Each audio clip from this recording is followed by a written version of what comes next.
no momento aqui de elaboração do edital, né? E eu acho que é uma oportunidade também, né, nós estarmos dialogando e divulgando um pouco do programa, né?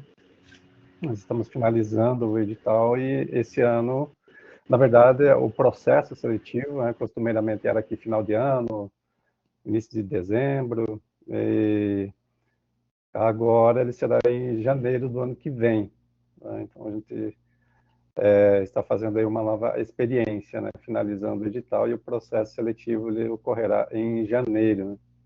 Geralmente há uma concentração, né, dos processos seletivos aí em dezembro, né, novembro e dezembro. Estaremos aí fazendo essa experiência, uma novidade, né? O processo seletivo ocorrerá em janeiro, né? Estamos aí no aguardo, né, dos possíveis candidatos, né? Isso é importante, né, professor Loboda, porque o Pablo, é em Fortaleza que você está, Pablo? O Pablo está em Fortaleza, eles têm um grupo de pesquisas grande, né? E, então, divulgar o mestrado também é importante. Tainá aí lá na UNB, né? Nós temos o Caio, que é do Maranhão, né? Está com a gente e está retornando, né?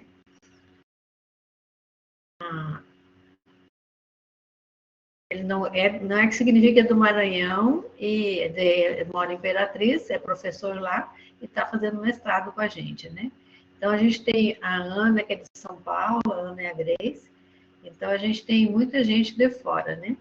Então, divulgar o mestrado da ProPGEP é muito importante, né? Porque a gente pode cada vez mais trazer pessoas de outras áreas e de outros lugares e enriquecer no programa, né? Então, professor Pablo, professor Tainá, divulguem aí, né, o PPGEP. Porque, conta também, professor Loboda, o que aconteceu, a nossa nota. Exato, exato. Nós estamos aí comemorando, né? Claro, com toda a certeza, é o fato de nós termos passado aí, nós tivemos 2 anos, né, da primeira avaliação, e aí nós ficamos com a segunda, né, a segunda quadriênio, e aí, claro, a primeira avaliação, né, nós fomos para a nota 4, né, então, motivo aí de comemoração, e claro que também são indicativos de quanto aumenta o compromisso, né, no intuito de manter, claro, agora já a possibilidade, né, de buscarmos aí um doutorado também, né? Então eu acho que é um caminho, né, a ser trilhado, né? E que estamos, claro, nessa expectativa também, né? E aí eu só aproveito, professora Denise, da sua fala, né? O professor Tainá já tinha comentado no início também, e acho que uma das tendências é essa questão da colaboração, né, do trabalho colaborativo, né, das pesquisas, dos grupos, né, dos intercâmbios, né, e eu creio que isso é uma tendência, né, e com certeza consolida, as nossas pesquisas, né. Então eu creio que um momento rico como esse de hoje, né, pode gerar aqui uma série, né, de desdobramentos, né, dos contatos que ficam, né, das possibilidades, né, não só das discussões, mas dos intercâmbios, né, que possam ser realizados, né, informações, de troca de informações, de pesquisas, de atividades, né, que podem gerar um encontro como esse, né? Então fica aqui o nosso agradecimento também, né, por essa oportunidade aí, professor Pablo, professor Tainá, a intermediação aí da professora Denise, né? Eu penso que o mundo, né, nós chegamos num ponto, o pessoal da área empresarial trabalha assim, né? Hoje não existe mais eu ganho e você perde, né? Ou todos ganhamos, ou todos perdemos, né? Então, eu trago isso para a gente, né? Não, a gente não... A clareza que não estamos sós, né?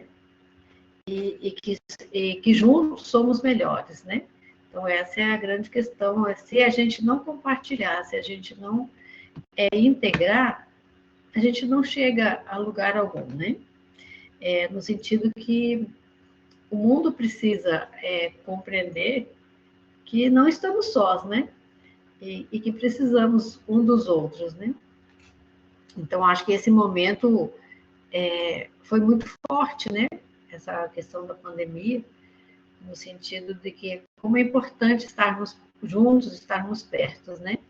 Poder dar um abraço, né? Essa questão assim do afeto, né? Ficou muito claro como o afeto nos faz bem, né? Ter um abraço, né? Mesmo que o abraço às vezes seja virtual, mas do aconchego, né? Do compartilhamento, da construção em conjunto, né? Acho que a gente vai falar bastante sobre isso hoje. Então, é isso, né? Precisamos compartilhar. Eu agradeço as palavras, professor Loboda, professora Denise, parabenizar pela nota, assim, a gente, às vezes, parece só um número, né, mas é muita gente, muito trabalho, pesquisa, ensino e extensão todo o tempo, a gente entende qual que é esse esforço, então, parabéns para toda a equipe, por toda a dinâmica. Eu peço desculpas por estar um pouquinho olhando para baixo, é que uma parte das pessoas que acessaram pelo nosso link, eles estão com problemas de acesso, então eu estou atendendo aos e-mails e aos grupos aqui de WhatsApp para que todos acessem. Eu vou até passar a palavra para o Pablo, mas eu peço que a gente consiga esperar mais uns 3, 4 minutinhos para começar de fato, até que a gente consiga permitir que todas as pessoas entrem. É uma limitação do CAF. O link tradicional não está funcionando para algumas pessoas. Eu estou aqui mandando os e-mails. Tá? Tainá, são 14h12, a gente pode esperar para iniciar até 14h15, né?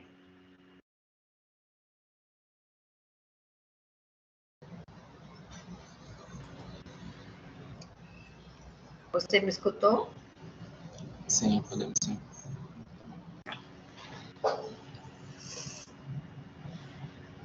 Pois é, professora Denise, é justamente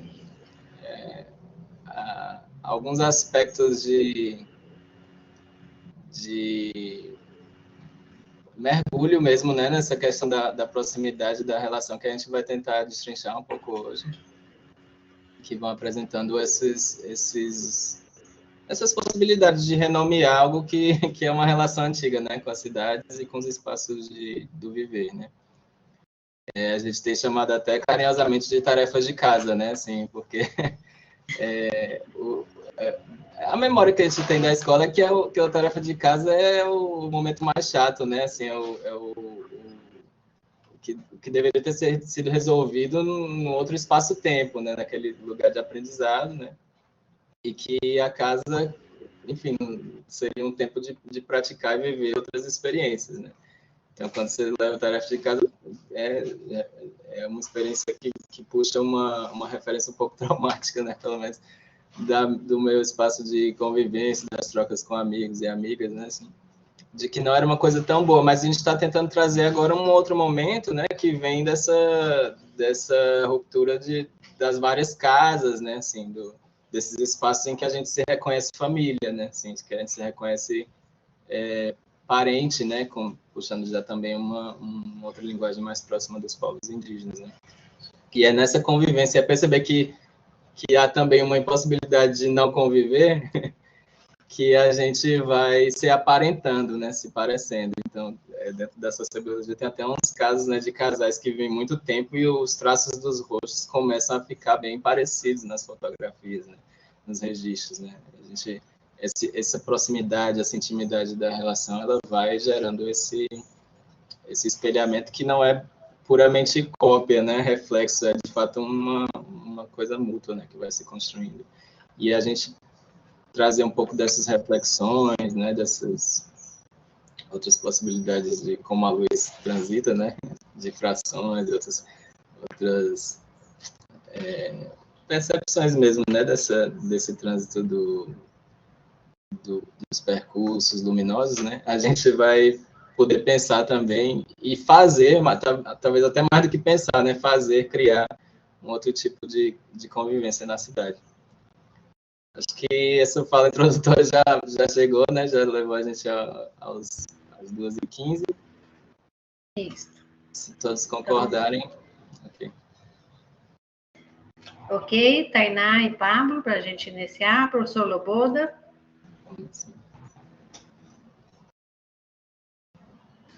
Bom, Nós estamos com já 50% do público presente. Eu acho que eu vou monitorando, enquanto a gente começa, eu vou ainda monitorando um pouquinho as redes sociais e os e-mails, caso alguém tenha problema, e peço aos colegas que estão presentes para ajudarem os colegas, né? Que se tiverem algum amigo que está com problemas, também enviar esse link novo que eu enviei, que para algumas pessoas o link antigo não funcionou. Mas, por favor, também essa colaboração lateral.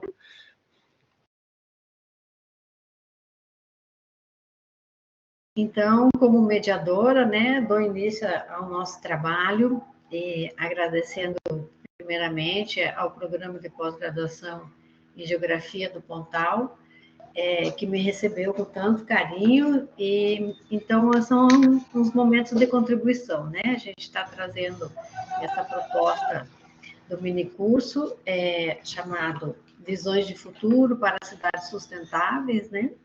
Desafios, ideias para urbanidades regenerativas. Dizer, em primeiro questão, que é um debate, né? E que todos podem estar participando, colocando suas questões, e que não está sendo gravado, né? Então, assim, deixar as pessoas bastante tranquilas nesse sentido. Então, obrigada, professor Loboda, né, por essa oportunidade, e agradecer ao Pablo, né, com muito carinho, que está junto com a gente, e o Tainá, gratidão por esse momento tão importante, né? Eu vou falar um pouquinho sobre o currículo do Tainá e do Pablo, para que a gente possa conhecer um pouquinho deles, né? Então, o professor Pablo Pimentel Pessoa é biólogo, mestre em Política e Gestão da Sustentabilidade, doutor em Arquitetura e Urbanismo, professor, pesquisador do CNPq e fundador da Ventre Cidades Saudáveis.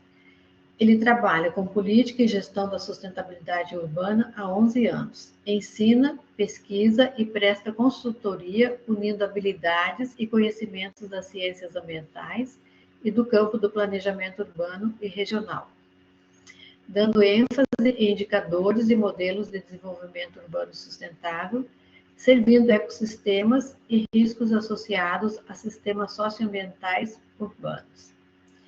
Eu tenho colocado muito, professor Paulo, a necessidade aos alunos de estabelecermos indicadores para que a gente possa estabelecer parâmetros comparativos, ou de avaliação, ou de evolução, né? Então, é importante que você esteja aqui conosco nesse momento, que os meninos te conheçam, né? Que os participantes do grupo te conheçam, e que possam, né, estar em contato com você no desenvolvimento das suas pesquisas e nessa contribuição. Muito obrigada, né? Gratidão por esse esforço, né? Que a gente vai estar aqui 8 horas juntos, mas que exigiu um longo trabalho, né? Desde agosto que a gente está desenvolvendo esse trabalho. Então, agradecer todo o tempo dedicado a essa atividade. E você quer fazer um comentário, Pablo? Não, a gente que agradece, né? Obrigado, professora Denise e professor Carlos, né? Eu acho que eu posso iniciar minha fala, porque eu geralmente me prolongo, né? Mas por hora eu agradeço, e a gente aí já iniciou a conversa quando formos para valer, né? Mas se quiser, pode pensar tudo aí, né? Eu vou também ler o mini currículo do Tainá Labré Ferreira, geógrafo e gestor ambiental, mestre em política e gestão da sustentabilidade, doutor em geografia, professor, coordenador de pesquisas e pai do Yanderu.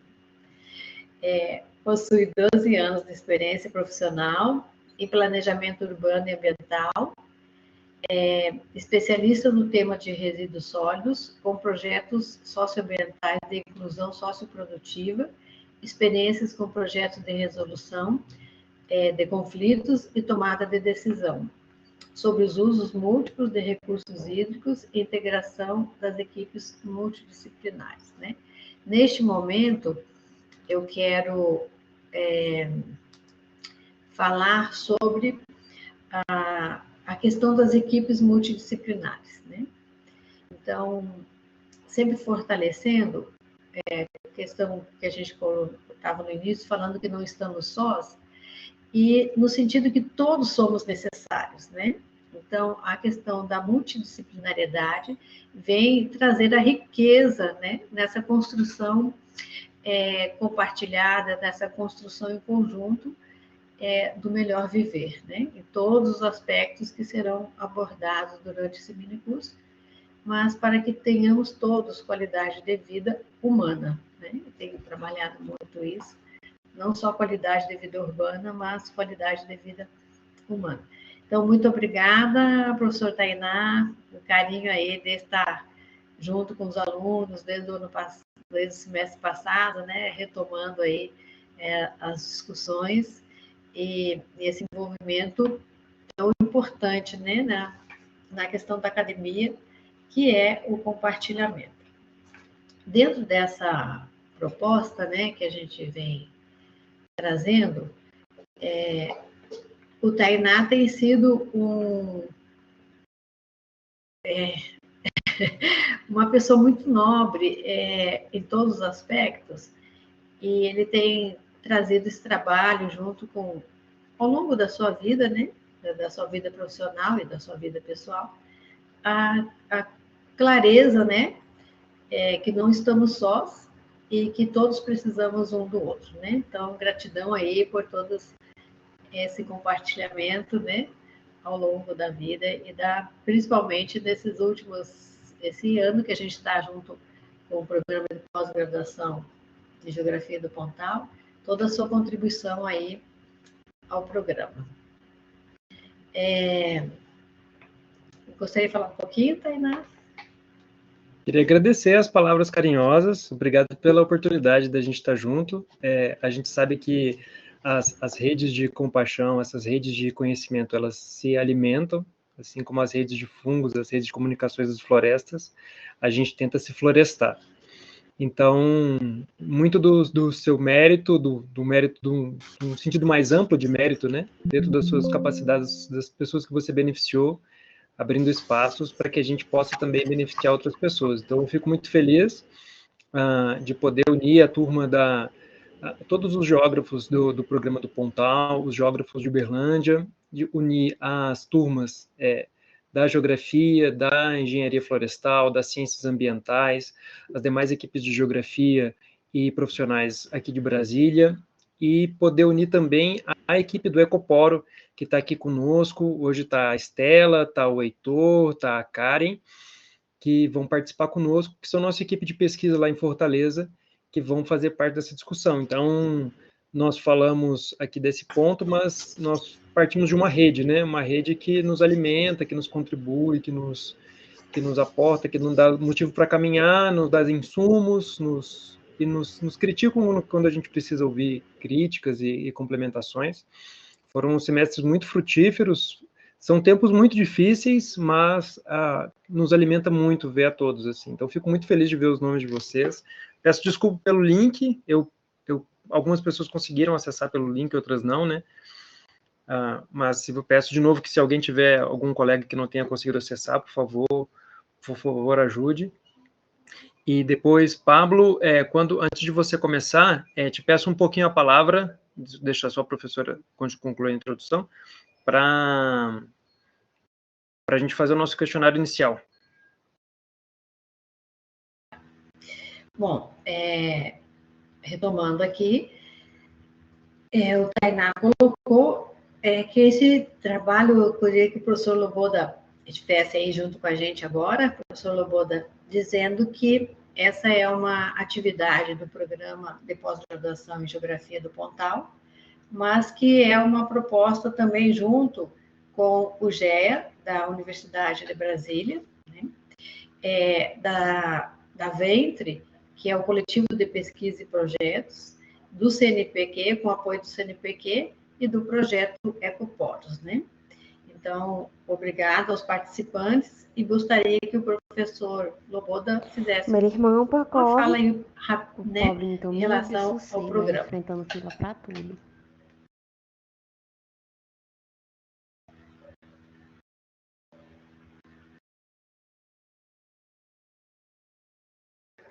Obrigado, professora Denise.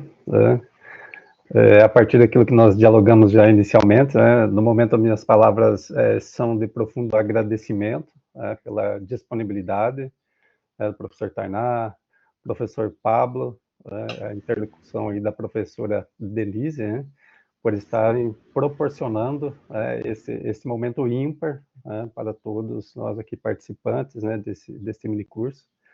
Tenho certeza que, apesar de uma atividade específica, nós teremos aí inúmeros desdobramentos. Acho que só esse fato do contato já nos coloca numa situação de motivação, de troca de informações, de experiências, E aí o professor Pablo já destacava no início também essa ideia do compartilhamento, das possibilidades, E quando nós pensamos a cidade, acho que há sempre essa tendência, essa perspectiva, do vir a ser. É claro que a partir daquilo que nós construímos e como nós construímos. Então, minhas palavras são de agradecimento, em nome da coordenação do PPGET, e destacar esse momento, pela relevância da temática que será aqui discutida neste dia, e que nós tenhamos aí uma série de outras possibilidades e desdobramentos a partir deste primeiro contato. Então, fica aqui o meu profundo agradecimento aos colegas, e ficamos à disposição para estarmos aí dialogando sobre essa cidade possível, sobre essa ideia da cidade sustentável, E creio que teremos aí um momento enriquecedor em relação a esse sentido, sobretudo pela experiência aí trazida pelos colegas que estão trilhando já esse caminho aí de longa data. Os agradecimentos, professora Denise, professor Pablo, professor Tainá. Devolvo a palavra, professor. Obrigada, professor Carlos. Eu queria dizer também, agradecer a professora Joelma, que no período de férias eu a incomodei várias vezes para que a gente pudesse estar nesse momento reunido, Então, isso, professora Denise, também, desculpa, só agradecer também aqui os participantes, os alunos, O pessoal também, a gente divulgou aqui, pessoal da graduação, Enfim, de forma geral, também agradecer a todos que estão compartilhando desse importante momento. Obrigado. Então, a partir de agora, a gente passa a palavra ao professor Pablo e ao Tainá, e gostaria de fazer uma solicitação. Tem vários títulos, que me intrigaram, e durante o desenvolvimento do trabalho, eu questionei ao Tainá o que significava, qual era o conceito que estava sendo trazido e o que esse conceito queria nos dizer. Aí eu queria que o professor Pablo e o Tainá depois dessem uma ênfase a esses conceitos tão novos, e desafiadores pela palavra em si, Então, gostaria depois que você desse uma ênfase nisso. Obrigada, e passo a palavra a vocês.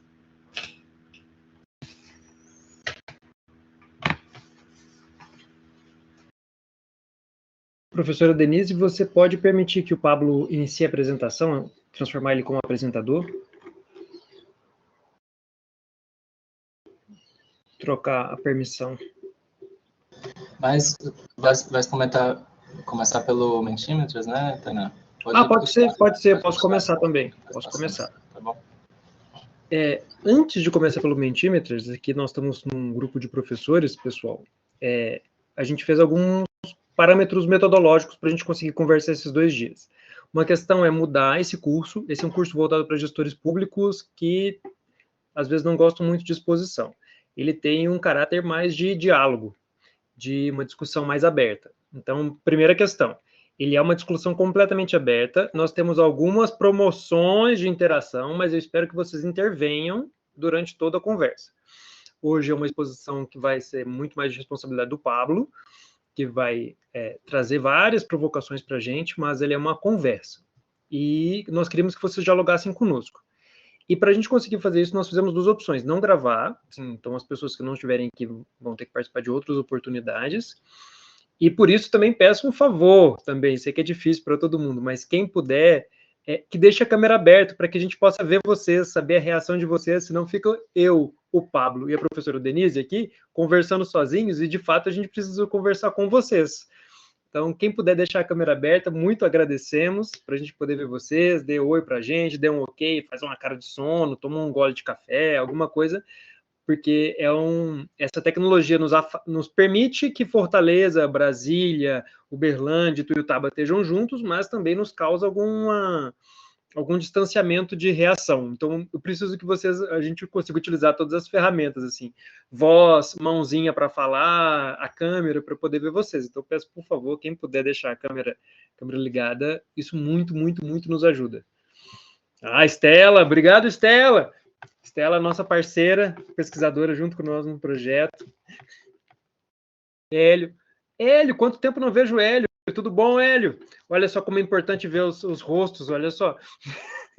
A gente lembra que tem pessoas, né, só pela lista, a gente não consegue lembrar de todos, né? Obrigado, pessoal. E eu vou aproveitar que eu estou com a permissão de apresentação e vou chamar a primeira provocação. Essa interação é uma interação quantitativa ou qualitativa, e ela pode ser feita tanto pelo celular quanto pelo computador, que deixa eu me compartilhar com vocês, uma guia do Chrome. Deixa eu começar por aqui.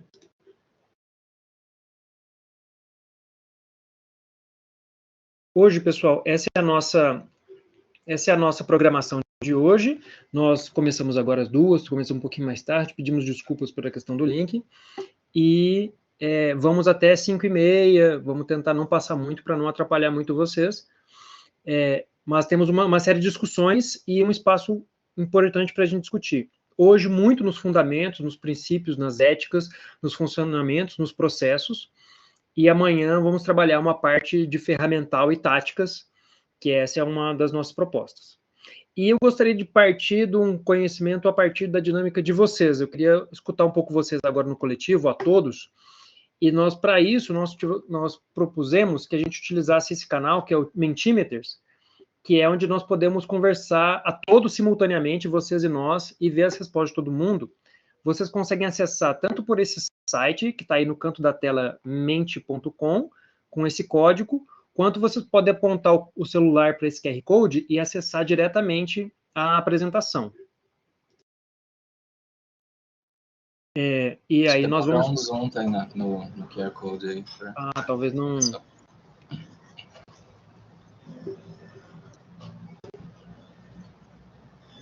Ok. Daí vocês conseguem, e daí a gente vai começar um pouquinho do diálogo a partir daí, para a gente se conhecer. Nós conhecemos um pouquinho melhor vocês já mandaram algumas informações para a gente, mas para vocês também se conhecerem vocês, e a gente vai conversando juntos.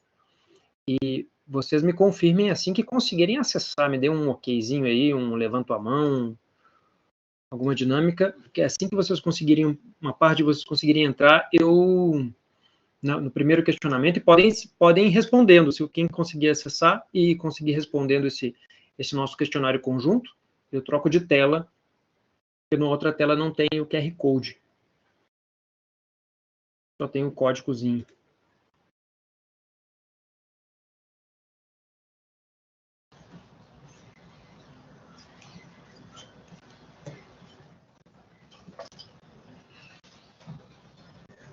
Pelo código, a Gabriela não conseguiu acessar. Estela?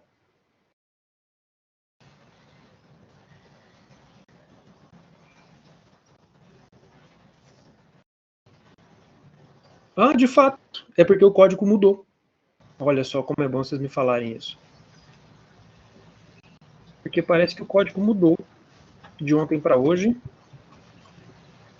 Tá vendo? Vocês me mandam um e-mail, conversam comigo, eu fico feliz. Agora a gente resolve. Tentem por esse novo código. E se mudou o código, provavelmente mudou o QR Code também, né? Então, o que eu vou fazer é pedir para mudar já para outra tela e vou direto para a apresentação. talvez aquele QR Code também não funcione, né? O QR Code estava funcionando aqui. Não sei se não Estava funcionando?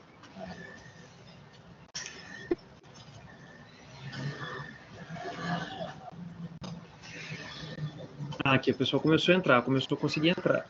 Agora esse código que eu pulei para vocês, tá dando certo. Essa é uma discussão que nos começa a fazer provocação, e essa é a provocação que o Tom Santos nos fazia muito, os geógrafos fazem essa discussão há muito tempo, que é a questão da gente conseguir pensar local sem ser só localista.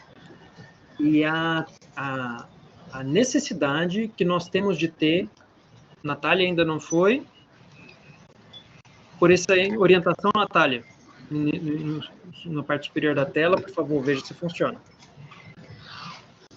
mente.com, e nesse código ali, nós temos a provocação de conseguir compreender o mundo de forma indígena e conseguir construir teorias de formas indígenas e criar táticas de formas indígenas. Indígena no conceito que nós entendemos como padrão, agora conforme a lei, porque a gente conseguiu alterar a lei para ser o dia do indígena, né? Não ser mais um dia do índio, né? Dia dos povos indígenas.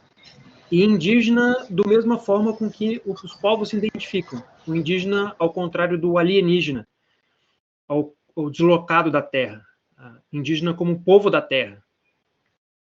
O Uai, como o Paraguai é o povo do rio, o indígena é o povo da terra, né? Então, a gente conseguir pensar dentro desses coletivos em soluções a partir da nossa visão adequada da realidade, com ações dentro da nossa realidade que podem ser de menor custo, maior eficiência, menor impacto ambiental, mais funcionalidade, com melhor adequação às nossas reais necessidades, são urgentes. E eu trago aqui Uberlândia, Brasília, Concepción, Ituiutaba, Taguatinga, Ceilândia, São Luís Gonzaga, Porteirinha, Porto Ferreira, São Paulo, Imperatriz, vejam, Estreito. Eu trago aqui uma fala do professor Milton Santos, que é o que eu acabo sempre recorrendo a poder adequar minha fala, que a gente tem que olhar para quem a gente consegue se espelhar. E ele diz assim, num Roda Viva, de 1997. Está disponível no YouTube. Fenomenal, imperdível. Devemos partir do mundo como ele se dá hoje e tentar entender como isso se constrói e passar a produzir teorias indígenas, não continuar copiando teorias do norte, que é uma grande bobagem, um grande equívoco, uma grande subserviência. E pensando nisso, a gente acaba fazendo isso demais, e a gente tem que fazer, de fato, continuando no tema canibalismo, fazendo uma atualização etnicamente correta, fazer um movimento antropofágico de continuar consumindo tudo que a gente puder, todos os recursos, todas as tecnologias, de forma com que a gente consiga entender do nosso jeito, a nossa forma, a nossa realidade, o nosso processo. Eu agora vou trocar de tela aqui. Agora vocês vejam qual é a nossa capacidade, vindo de todos os lugares do Brasil e do Chile. Cañete, acho que do Chile também, Concepción e Cañete do Chile, eu acho que a Karen também tem nossa contribuição. Como a gente tem a capacidade de construir realidades e ações adequadas a esses territórios, que consigam integrar e, de fato, conseguir construir soluções, projetos nacionais, desenvolvimento sem fronteiras adequados. Agora que todo mundo já conseguiu acessar o sistema, eu vou pedir o próximo passo. Tentando entender as redes de cooperação que nos sustentam a vida, e essa é uma fala do Dalai Lama, e ela se aplica muito a gente. A gente pensa por esquecer e por compreender que os sistemas econômicos e a economia sustentam a vida.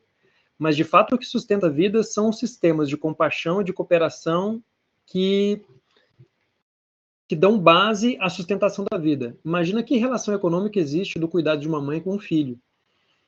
Esse sistema econômico que existe da sustentação de uma avó que cuida de uma criança, de um vizinho que cuida do filho do outro. E, de fato, sem essas condições, seria impossível que a vida ou a sociedade como um todo existisse. Então, dentro desse processo, da gente entender qual é o nosso papel e qual é a nossa limitação da nossa visão, eu peço que a gente dê o próximo passo nessa interação.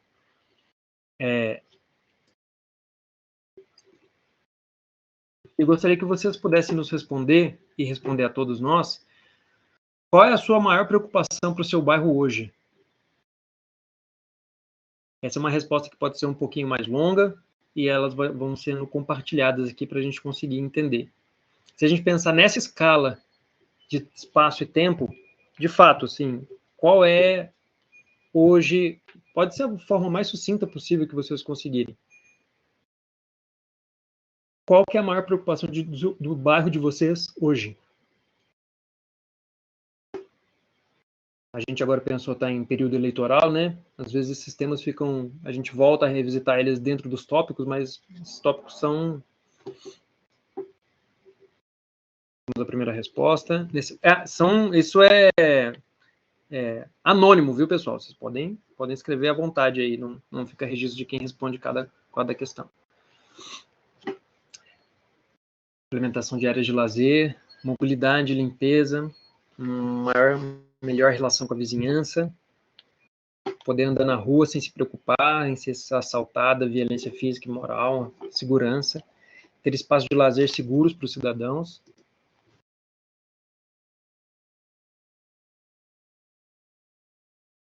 Separação de resíduos, fenomenal. Josi, você consegue acessar esse código que está na parte superior da tela? Veja, por favor, se com esse site, com esse código você consegue acessar. Talvez vocês que estejam aí, companheiros, consigam acessar passam o mesmo link, talvez vocês consigam acessar. Eu que estou apresentando isso. Estou apresentando, não consigo, o meu link fica um pouco diferente. Falta de espaços verdes, falta de segurança, destinação de resíduos, desperdício de matéria orgânica, mobilidade, segurança e mobilidade,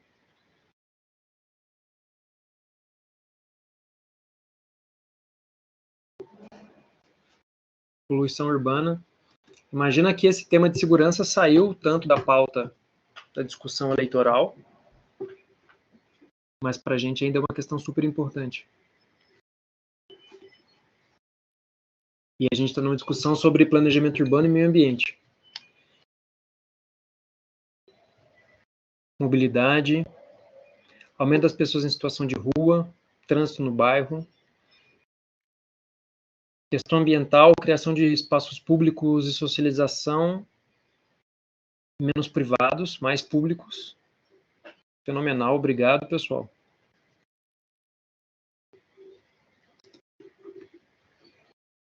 Utilização de calçadas. Vocês conseguem ver quando eu rolo as apresentações, não é? Sim. Utilização de calçadas, rede de drenagem, ausência de bueiros, ausência de interação em vizinhos e segurança, ausência do poder público, atenção à mobilidade pedestres, falta de saneamento básico, canal por baixo da terra, falta de conexão entre as pessoas com os espaços, crescente número de pessoas e animais em situação precária.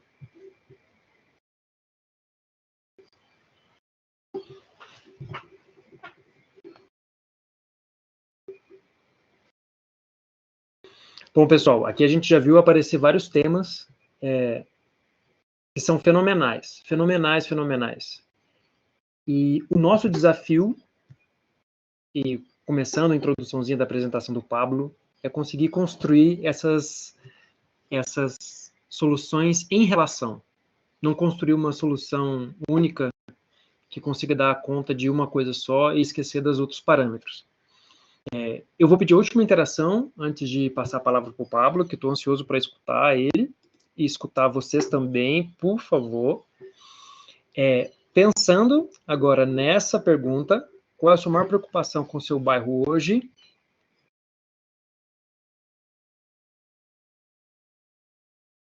Vou passar uma. Qual é a sua maior preocupação com o seu país nos próximos 50 anos? eu ali propositalmente pulei uma escala, que é qual é a nossa preocupação da cidade nos próximos 2 anos. É importante, por favor, se atenham, não reflitam muito nisso. Se atenham ao sentimento que esse impulso é muito positivo e é muito necessário. Vou retomando também uma fala do professor Milton Santos, 1997, a gente acaba, o iluminismo deixou essa chaga da gente separar o pensamento racional do pensamento emocional. E, de fato, isso é uma perda de conhecimento fenomenal. Saúde ambiental, econômica, aumento de desigualdade, educação precária, estabilidade política.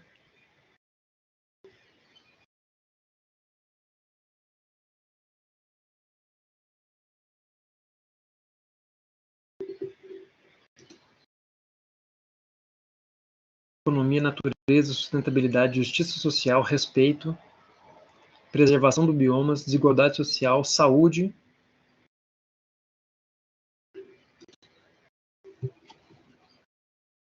A intenção, pessoal, dessa interação, se a gente conseguir, podem continuar respondendo. A intenção disso é que a gente consiga entender, dentro da nossa visão de escala, dentro da nossa visão de pensamento, dentro das nossas preocupações, quão longe consegue ir nosso olhar. Quão longe consegue ir nossa compaixão. Será que a gente consegue cumprir os desafios de ter uma solidariedade entre todas as comunidades, que é uma solidariedade super difícil de construir, e agora pensar uma solidariedade entre pessoas e espécies companheiras, com pessoas, seres de outras espécies, vegetais e animais, e uma solidariedade entre todas as espécies. E pensar se nós tomamos nossas decisões diárias, nossos hábitos de consumo, a forma como nós vamos locomover, o que nós consumimos, o que nós comemos, onde nós comemos,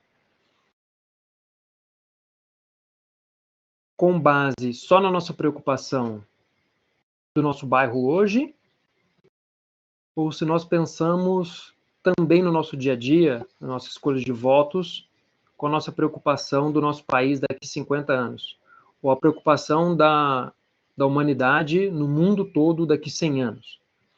Esses pensamentos que são mais distantes da nossa realidade são muito difíceis da gente conseguir colocar no dia a dia, mas de fato nós começamos a enfrentar discussões sobre a estrutura da cidade, sobre como nós vamos conseguir conciliar as nossas ações, o nosso cotidiano, o que é necessário, um desafio de escalar a análise, de escalar o nosso sentimento do mundo, de escalar a nossa percepção, sem esquecer do que nos compõe, sem esquecer das nossas características.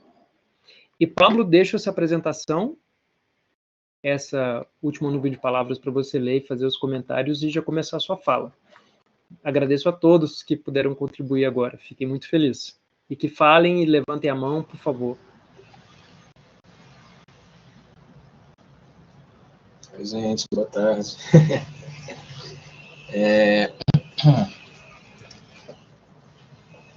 Por onde começa, né? Isso poderia ser um abacaxi, né, para destrinchar são milhares de palavrinhas, né, quase. Não são milhares, né, mas cada uma delas deriva, né, e se relaciona de alguma forma, de várias formas, na verdade, está só aumentando, né? Eu convido vocês a imaginar, né, essa ondinha que está passando por trás, que seja uma forma de calor, um vapor, alguma outra força que vai mexendo, né, as letrinhas, e que isso, de repente, vira uma frase, né, vire algo com um sentido, né, para além de uma palavra-chave, né, o que as chaves abram portas, né, que a gente consiga pensar isso se movendo, né, virando e de fato, né, está se movendo, virando uma refeição, né? Assim, o que a gente faz com isso, né? Com essas preocupações são problemas, né? Ou preocupações são questões, né? Perguntas geradoras, né? Que nos movem aonde desejamos ir, né? Temos o desejo, a vontade de querer. né, e a satisfação de que quando nos movemos, né, vamos sentindo esse gostinho de estar aí seguindo essa trilha desejada, né. É justamente esse exercício, gente, assim, que a gente tem tentado trabalhar, né, assim, com essa pegada que a gente tem tentado trabalhar dentro de uma perspectiva de vários, na verdade são várias perspectivas de vários campos, o que aparece que a gente acha que tem força, a gente abraça, acolhe e vai trazendo para o caldo, né, para a refeição. E a gente se alimenta todo dia, né, assim, quando pode, né, quando encontra o alimento, né, quando é servido, né, o alimento. Então, é uma necessidade contínua e a gente tem feito esse trabalho, assim, uma das referências que me vem agora é da permacultura, né? Que procura, né, como princípio, né, um dos princípios básicos, né, dessa teoria transmoderna, né, de design de relações, né, que bebe de uma fonte aborígene, né, e tenta fazer uma outra proposta de integração de energia e tudo, para que a gente não veja as coisas como problemas, mas tudo como solução. E aí é isso que o Tainá comentou, né? O nosso esforço tem sido assim, será que a solução, só esse câmbio, né? Essa virada de problema para solução já dá conta, né? Do que a gente tem de desafio, né? E a gente está buscando um encaixezinho, né? Que a gente tem chamado por até agora de solução-relação e que provavelmente, na verdade, seja só a relação, né? A gente está usando muito esse apoio na solução para conversar, né, com uma tradição de desenvolvimento tecnológico, de conhecimento e inovação, que tem um certo apego com essa proposta, né, que a gente entende hoje, né, como muito associada a uma narrativa do herói, né, assim como uma saga de alguém que vem trazer a salvação de algo, né, que é uma completa falta.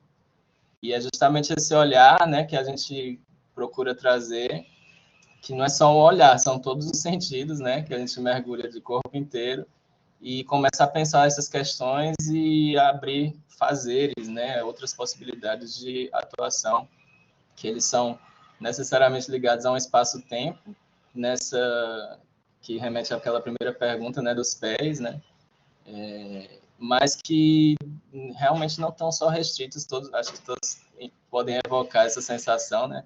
Principalmente nesse momento de sobrevivência, né? Pós-pandemia, os que estamos aqui, né? De saber que a experiência, né? Do comunicar-se, né? Do participar de algo que não está imediatamente ao alcance do corpo, né? É possível de diversas maneiras.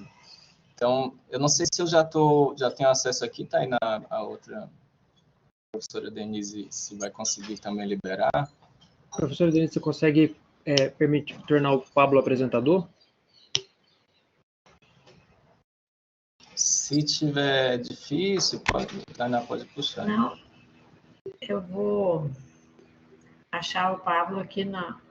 Pronto. Tornar apresentador. Ok, Pablo. Vê se aparece uma caixinha. Legal, apareceu.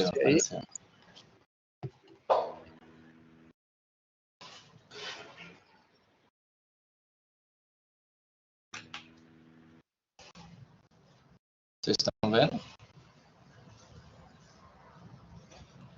Vemos sim.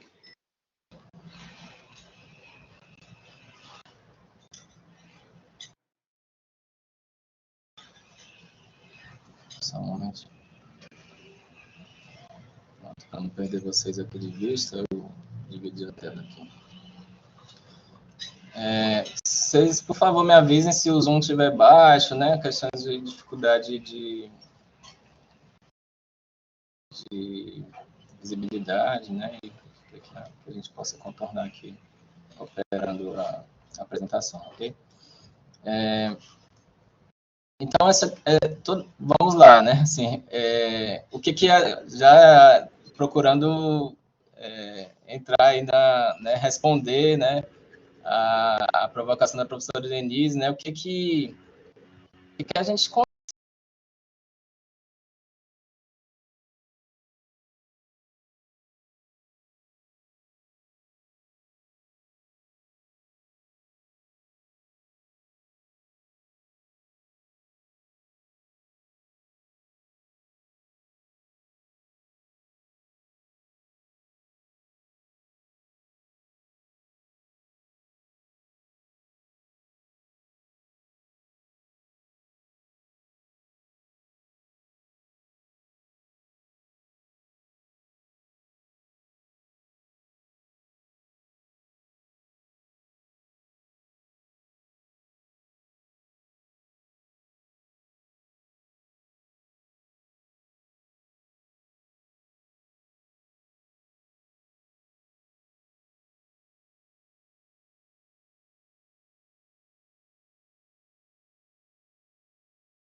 passamos por um ritual, né, de formação acadêmica, né, e a gente meio que obrigatoriamente aqui na América Latina vai rezar o credo, né, assim, passar por essa experiência de se perceber analfabeto, né, assim, o que quer que a gente traga de cultura, a gente precisa se letrar, né, assim, o que temos não dá conta, né, não responde.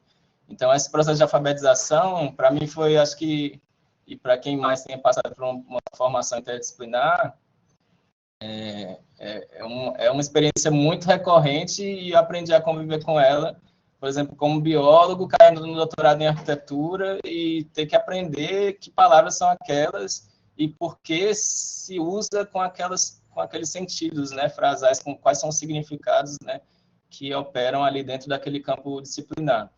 E não me tornando arquiteto porque fiz um doutorado em arquitetura, né? Então, todas essas questões me ajudam, né? Assim, quando a gente mistura as bagagens também, eu, Tainá, né, com os outros colegas que a gente tem trabalhado, vai ficando um pouco mais... acho que é uma felicidade, né, que a gente vai tendo, assim, de perceber essa inteireza, né, que nos escapa. E que não há necessidade assim de um pavor, né, em relação a acessar esse campo em que as cercas não dão conta mais, assim, né, totalmente, né, na verdade, quase não dão conta mais de responder a questões imediatas, né, assim, do que temos vivido, dos desafios que estão postos. Quando a gente traz tudo isso para um contexto urbano, que a gente tem entendido como crise civilizatória, parece, né, assim, que tudo fica mais grave, né, assim, tudo fica mais junto, né, assim, atravessado de uma maneira inescapável. A cidade, né, tem sido vista e foi uma das primeiras entradas no tema, minha, assim, tipo, será que vale a pena a gente proteger o meio ambiente no espaço urbano? Era uma questão super legítima, assim, no meu momento de graduação, porque eu tinha lido um livrinho, né, do José L. da Veiga, né, que falava das cidades imaginárias e comparava o mapa do Brasil com as estritas áreas, né, em questão de comparação mesmo de números, né, assim, quão representativas essas manchas eram, né, em relação ao restante dos territórios não de uso, né, considerado, né, dentro dessa categorização, que não eram considerados de uso urbano. E isso escapa, claro, né, vocês, né, o pessoal da geografia principalmente sabe que as relações transcendem muito, né, os territórios distritos, né, que o poder de apropriação de recursos, né, as conexões, né, as vias, né, de transportes, ocupam virtualmente e materialmente quase que todo o globo, né? Mas ainda assim ficava essa questão, tudo bem, mas vale a pena, eu como biólogo, né, pessoa que estava ali dedicada a pensar essa natureza urbana, rios urbanos, processos ecossistêmicos intra-urbanos, né, vale a pena lutar por isso, ao invés de dedicar energia para, por exemplo, unidade de conservação, outras manchas, territórios, né, núcleos que tivessem uma condição até mais interessante do ponto de vista de biodiversidade, né, de possibilidades de geocompartimentos, né, de trazer ali uma funcionalidade que estava faltando dentro desses espaços intra-urbanos, né. E aí, aos poucos, essa questão da possibilidade de negociação foi caindo, e eu vou tentar, ao longo dessa apresentação, falar para vocês e criar essa compreensão comum, que foi o meu processo de percepção, de mergulho nesse tema, que iniciou com essa conversa de fato, porque eu estava ali estagiando, né, no fim dos últimos anos da minha graduação, numa entidade dedicada à conservação do bioma Caatinga, aqui no estado do Ceará, na fronteira do Ceará com Piauí, que se chama Associação Caatinga, e de fato a minha tese era uma grande questão assim, sobre a história, né, das iniciativas de proteção à natureza no Brasil e quão efetivos eram essas motivações, essas políticas, né, que operavam esse contraste, que é mais ou menos o mesmo contraste que a gente encontra hoje também nos territórios, né, de habitação de interesse social, com as EIs, né, com as zonas especiais de interesse social, operam mais ou menos a mesma lógica, né, de unidade de conservação, de sublimar processos que são destrutivos, degenerativos,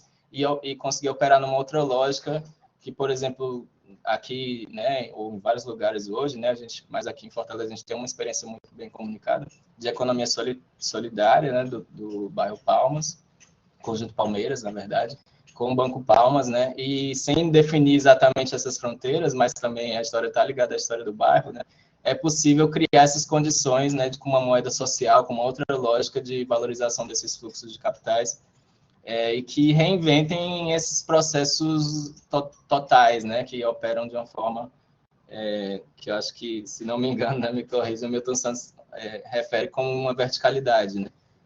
E a gente estava, de fato, em busca dessa horizontalidade, tentando fincar o pé no chão e buscar uma outra emergência, né? Se existe esse vetor de verticalização, se a cidade cresce, os processos eles operam em estruturas acima do corpo humano, né? Nessa monumentalidade. O pessoal de Brasília tem essa experiência diária de sentir que a cidade, que a gente andando vira uma formiguinha, né? Assim, quem foi que pensou nessas estruturas e para quem é essa esplanada, né?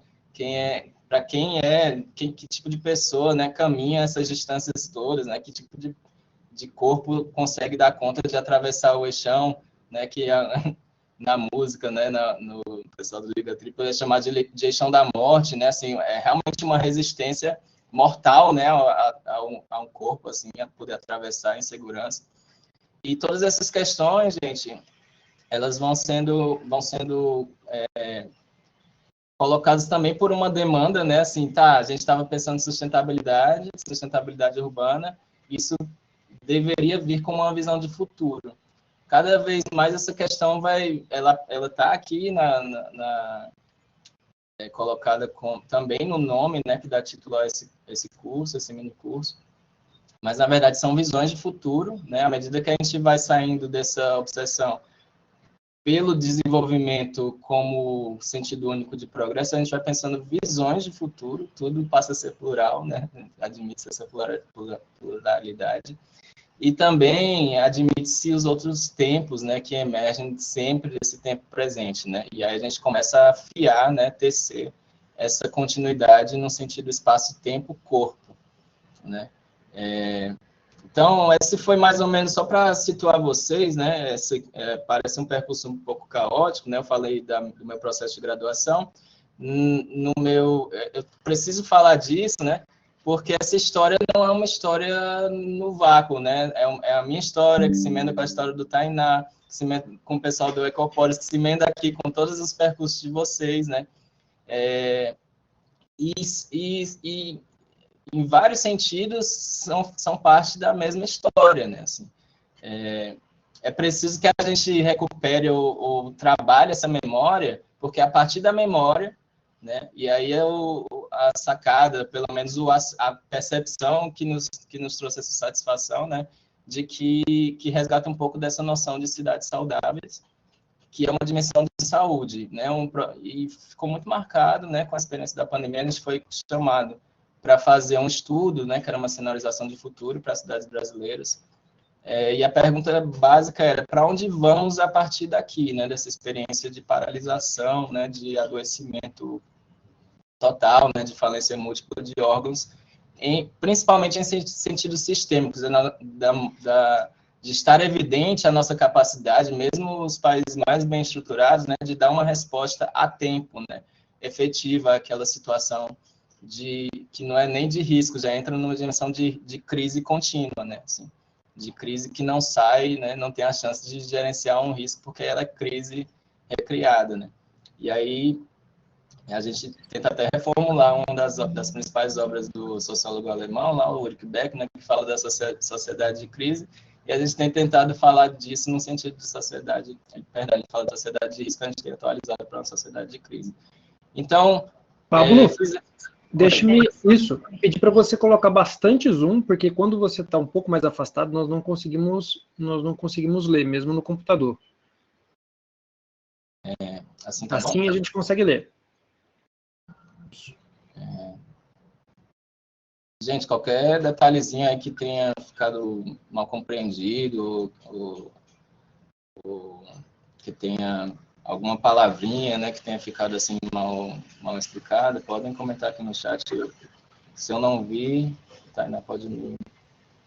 Sim, talvez eu aproveitar para falar um pouco sobre essa posição da Ventre, toda a equipe do Ecoporo, porque tem muitas pessoas que estão no mestrado e estão também na graduação pensando no mestrado. Eu fiz o mestrado com o Pablo no Centro de Desenvolvimento Sustentável da Universidade de Brasília, e lá nós conhecemos a nossa outra parceira que começou esse coletivo, que foi a Raiza Fraga.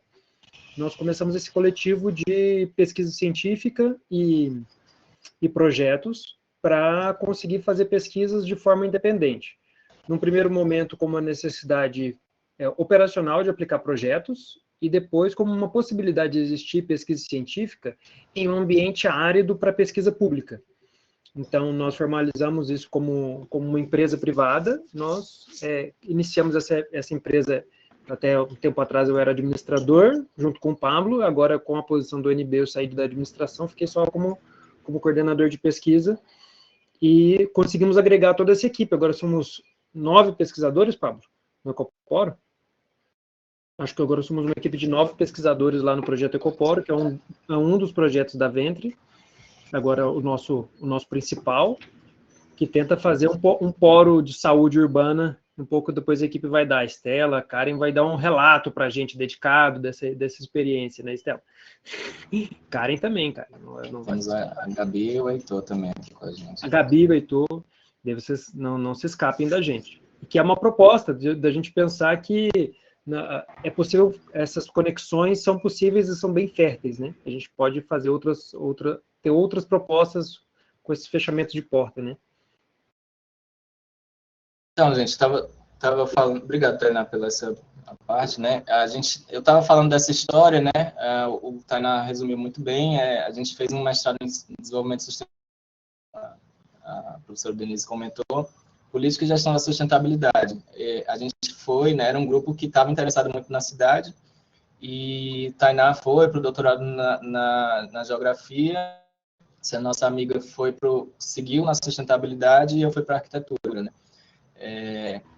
Então, acho que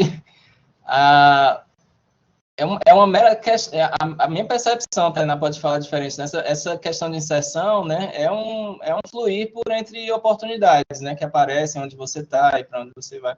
A gente realmente acredita, e eu vou fazer já o convite, né, pessoal que está aqui, né, em meios à graduação, né, que está pensando em fazer um mestrado, doutorado. Gente, é uma experiência de transformação de vida mesmo, né, o momento está precarizado em diversos sentidos, mas a experiência de se dedicar, mergulhar, né, numa pesquisa, algo que verdadeiramente você tem uma curiosidade que possa ser alimentada, é um sentido metamórfico, né, transformador em absoluto, né, da vida. E aí eu faço, né, já essa ponte, né, pessoal que está aqui apresentado, né, desculpa se eu falei errado, né, o programa do Pontal. E, enfim, né, a gente é muito bem servido aqui no Brasil, né, de programas, né, é impressionante o quanto a capacidade de desmerecer e a fibra, né, que resiste a tudo isso, né. Então, é a partir disso, de fato, desse investimento público, né, de lutas passadas, que a gente pode se dedicar a pensar a nossa própria vida em meio a todas essas questões. E aí foi surgindo essa noção, né, de Vitas Cidades, né, que era uma demanda também desse estudo de cenarização, e que não é um nome à toa, poderia ser chamado de vários outros nomes, né? A gente tem trazido aqui esse conceito que pode ser mais amplo, de urbanidades regenerativas, mas que resgata essa dimensão de vida. A dimensão de vida, gente, da minha perspectiva, a minha forma de... Tem um livrinho clássico na antropologia, que é um antropólogo na cidade, né? É o meu processo de cair em mim, assim, realmente eu falo do meu percurso, né? Assim, de o que faz um biólogo na cidade. Por isso que eu falei aquela questão assim né, e alguém comentou dos rios canalizados, né, sabe, de encarar aquele canal de esgoto, né, não como um corpo d'água, né, mas um corpo que se encaixota e vira ali um cadáver, né, em pleno fluir, né, do viver, dessa potência vibrante, né. E esse esforço de resgate, apesar de olhar para a janela e ver todos esses processos recriados, reinventados ad infinito, a gente perceber que há um processo aí, um trauma, né, muito de uma dimensão psicanalítica mesmo, assim, de uma dimensão que demanda um olhar assim de por que estamos fazendo isso, né? Cai num nível terceiro aí que é muito conveniente a análise do Freud, por exemplo, das feridas narcísicas, né? Assim, que fala das rasteiras históricas que a humanidade, a civilização sofreu ao pensar, né, a sair, né, aliás, a cair de cara, né, da cidade, conta com a teoria heliocêntrica, né, de perceber que a Terra não é o centro do sistema, né, solar, do cosmos. Depois com Darwin, né, de perceber que a gente não é essa espécie topo de cadeia, não temos nada de especial, somos fruto de um processo evolutivo como qualquer outra espécie. E depois, né, de perceber que nem sequer a gente controla a nossa própria dimensão consciente, que tem um inconsciente aí operando em todos os nossos processos, né.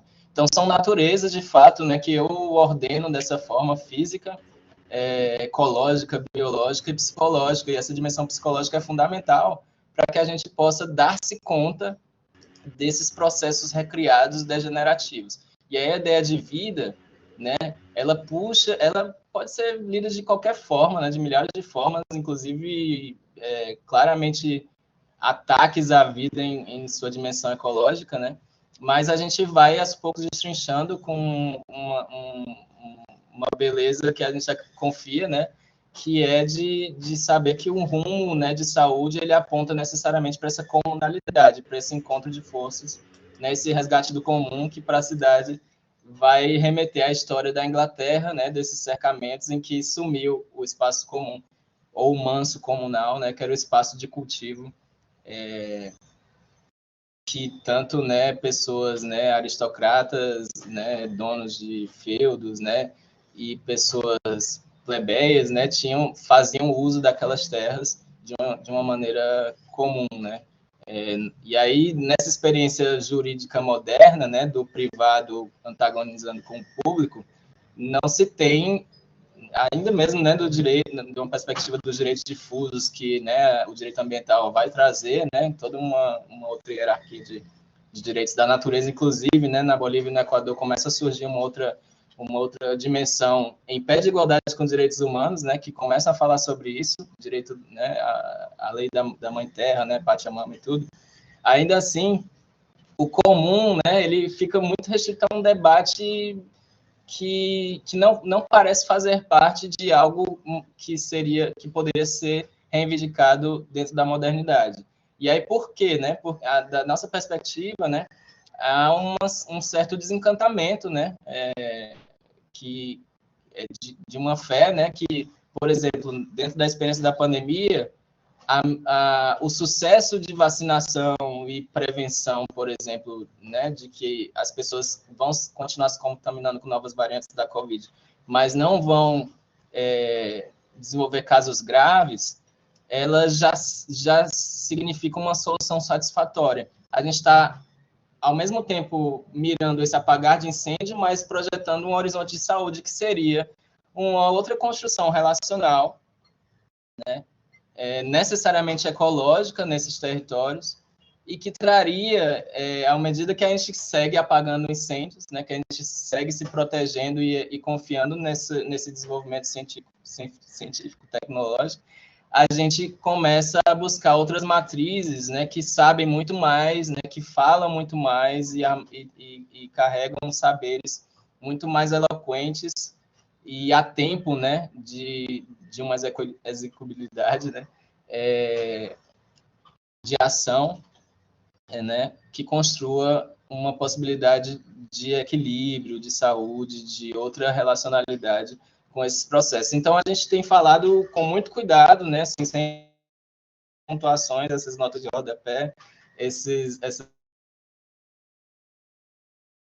para tecer esse tipo de comentário, e é por isso que aparece esse diagramazinho, não sei se vocês estão vendo bem, né, que colocava essa situação da pandemia atual, né, aqui em cinza, um cinzazinho mais escuro sobre outro cinza, né, eu acho que eu estou no máximo do zoom aqui, vocês estão conseguindo ver, gente? Onde está o mouse? Sim, dá para ver, sim.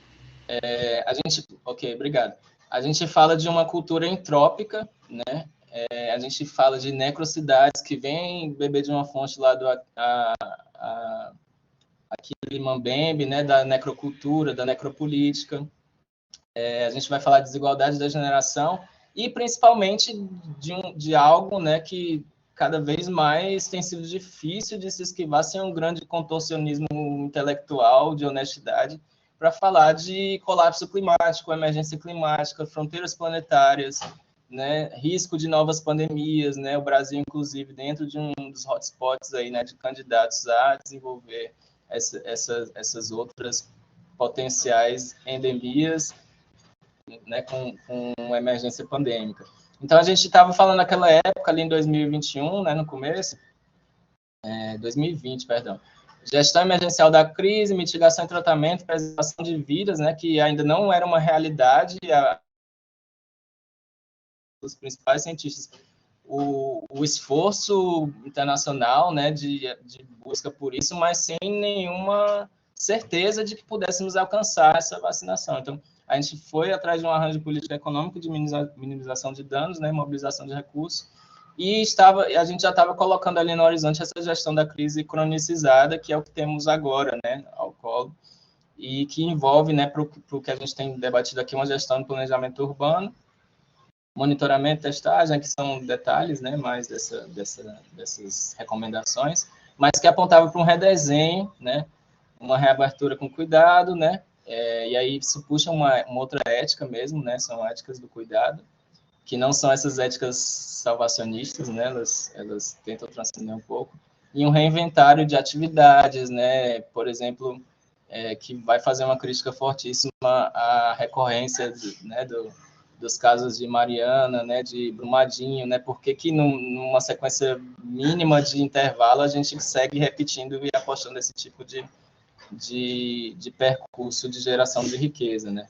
E por que a gente não consegue abrir, né, outros campos efetivamente e trabalhar uma outra lógica? Pablo, a professora Denise levantou a mão. Perdão, professora, não tinha visto. Pode ir.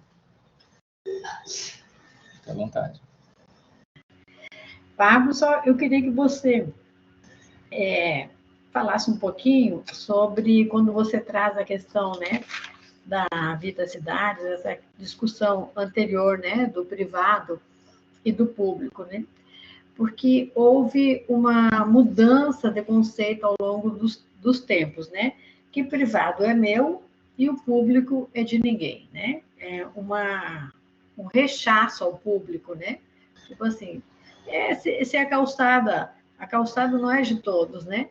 A calçada é de ninguém, né?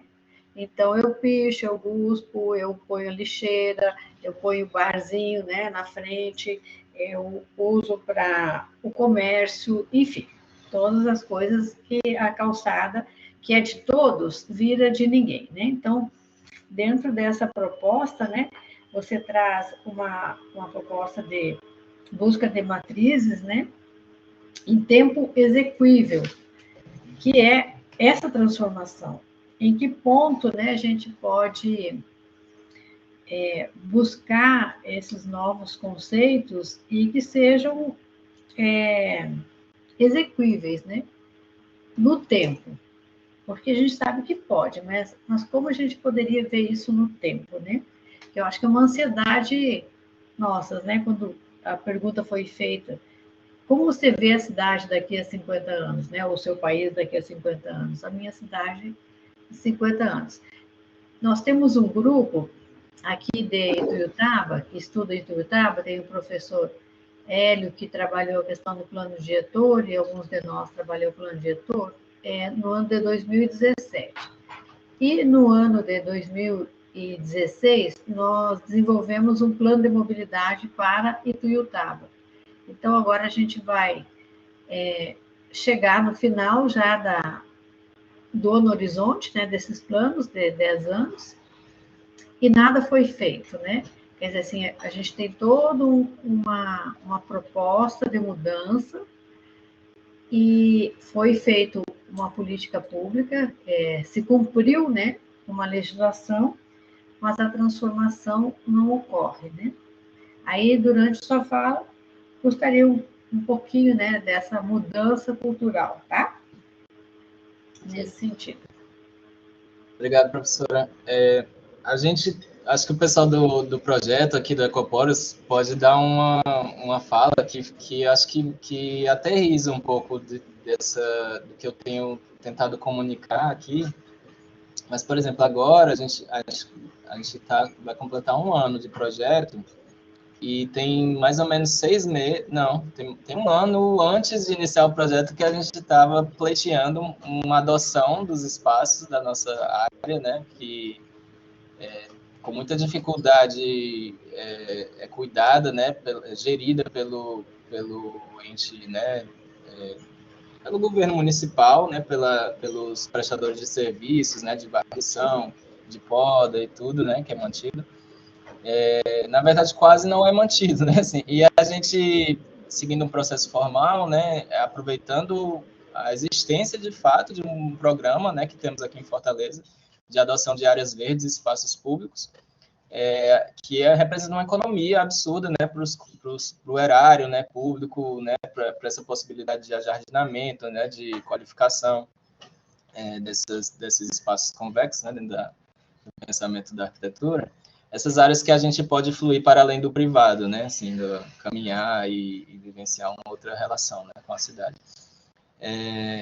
E estamos até agora, a gente teve um documento, né, do secretário regional aqui, autorizando por 1 ano o uso, mas o projeto é um projeto de florestação, né, e ele demandaria o cultivo não apenas de uma horta, a gente depois a gente detalha um pouco mais, se houver tempo, né, ou amanhã. Mas a gente está emendando uma série de questões, tentando fazer aquilo que a gente Você tem está falado mandando sobre aquele e-mail, esqueceu solução-relação, tudo maiúsculo, fazendo qualquer texto na internet, proposta de pressione Alt, saneamento, né, de gestão mais de a resíduos tecla sanitários, numérica pegando 1 pouco para da deixar tudo experiência de maiúsculo, Lages, número Santa 2 para Catarina deixar tudo e Juiz de minúsculo, Fora, né, número 3 e primeiras fazendo o letras sistema de maiúsculas, número 4 só a agroflorestais primeira letra urbanos, maiúscula. né, Vamos nesses testar? prefeitos. Neste exemplo, deixei Mas tudo a gente maiúsculo, então vou efetivamente não apertar Alt conseguiu 2 para deixar ainda, tudo minúsculo. e dentro do decreto, Agora, né, Alt 3 da deixa as prefeitura, primeiras seriam letras 20 maiúsculas dias, e né, Alt para 4. liberar, para ter pelo menos uma resposta, uma possibilidade de ajuste, né, de complementação da documentação. Estamos aí todo dia, toda semana ligando, e é impressionante mesmo assim, essa relação de como o público, né, seguindo todos os ritos, ele ainda está obliterado, né, para usufruto de uma ação que está totalmente respaldada num sentido de comunalidade, né? Rebola, dança, sequestro, mexe. ele Minha mãe pode não ser visto como dança, uma porque eu sou dimensão crente. crítica, assim, Rebola, dança, se sem mexe. estender, Minha mãe não acreditar que vamos dança, viver porque eu sou totalmente crente. dentro de uma gestão privada Rebola, de Estado dança, mínimo. se Não, não é mexe. isso. É Minha mãe não justamente assim, um processo dança, de, porque eu sou primeiro, de crente. ocupação dessa Rebola, burocracia, né, dessa dança, se dimensão mexe. Minha mãe não de dança, sentir-se porque eu sou cidadão, crente. né, legítimo ocupante, né, desses serviços e não só dos serviços, dos espaços que são de responsabilidade desses serviços. E aí a gente fica um pouco nesse dilema, né? Começamos a fazer sabendo que tem um aceno positivo, ou seguramos a onda aqui e esperamos sair, né? Achadinho mais útil que você vai ver. Nada de ocupar muito espaço com bandejas de gelos. E aí isso está sujeito a uma série de flutuações, né? Achadinho mais útil que você vai ver. Nada de ocupar muito espaço com bandejas de gelos. E assim, sincero pra vocês, é muito frustrante essa experiência de mover-se, né? Achadinho mais útil que você vai ver.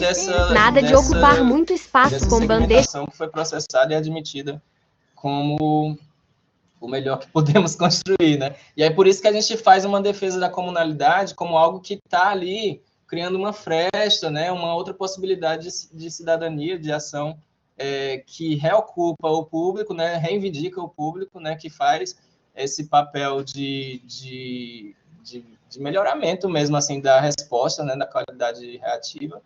E, ao mesmo tempo, a gente acredita que aquele espaço, ele pode ser um espaço de florestação indefinida, né? A gente quer resgatar processos de vida, né? E para isso a gente precisa de solo vivo. Não vai adiantar a gente, por exemplo, plantar, né, nas fachadas dos prédios, né? Fazer, como chama? Aquela agricultura hidropônica, né? A gente está, de fato, buscando algo que a gente... essa luta pelos orgânicos, né?